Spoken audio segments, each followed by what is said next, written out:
welcome to a WCC Katz Chats edition. I'm Andy Katz, pleased to be joined by Gonzaga's Josh Perkins as we get set for the Zags to start in the WCC. They're going to take on Santa Clara.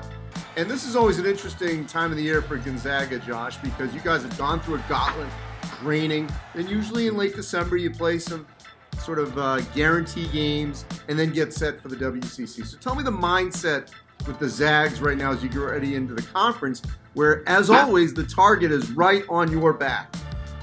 Yeah, I mean, I think you nailed it saying that, but I feel like the target's been there the entire year, you know, and I think, honestly, we struggle, defensively, especially the rebounding and whatnot, so that's our real key emphasis, our priority for us right now is, getting our DER back on track, making things tougher, opposing offenses and really just, executing our coach's game plan.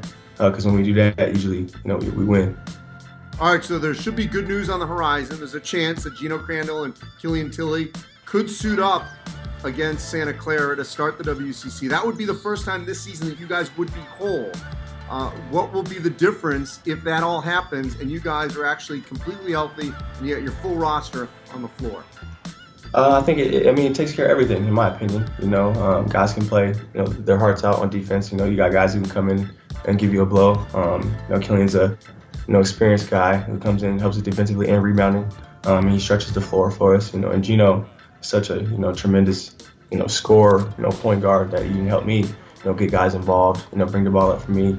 He defensively helps us as well too. So adding those two key pieces to a team that was playing pretty well at the time, I think we just go from really good to even better. What have you sensed from Killian about how thirsty he is to get back on the floor and contribute here in his last season? He's super duper hungry.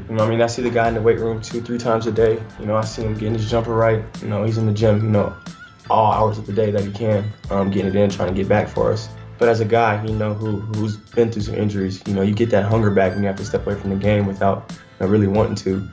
So for him to have those, 2 months off makes Killian even more hungry. He wanted it before that, but now that he has, additional chip on his shoulder, I think that Killian will come back ready to go and provide a spark for us that we need. So for the younger guys, and even a transfer like Brandon Clark, what do you have to tell them about what it's going to be like in the WCC, where the name across the chest may not say Carolina, may not say Duke, but I know, and you know, of course, that every time you guys go into that opposing arena, whether it's USF or USD, doesn't matter.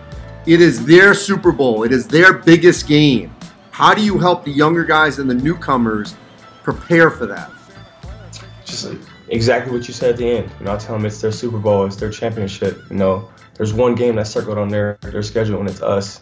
And if they beat us, then they pretty much have a good year in their opinion. So I just tell them that, just to stay hungry, and it's going to be teams. They're going to know your scouting report. They're going to know your offense. They're going to know our plays. They're going to know what you're going to do before you even know what to do. So you got to come out here and focus, and we got to play together as we've been doing all year.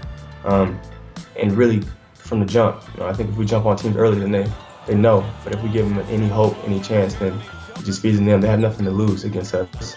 We have everything to lose. Well, I'll tell you this, Josh. You guys will be challenged because in the non-conference, Loyola, USF, USD, all had pretty good non-conferences. St. Mary's, of course, and BYU have traditionally played well against Gonzaga. So I know it's going to be a gauntlet, and you guys will get through it, and certainly it'll be interesting to watch what occurs over the next 2 months. Thank you, Josh. Hey, no, thanks for having me.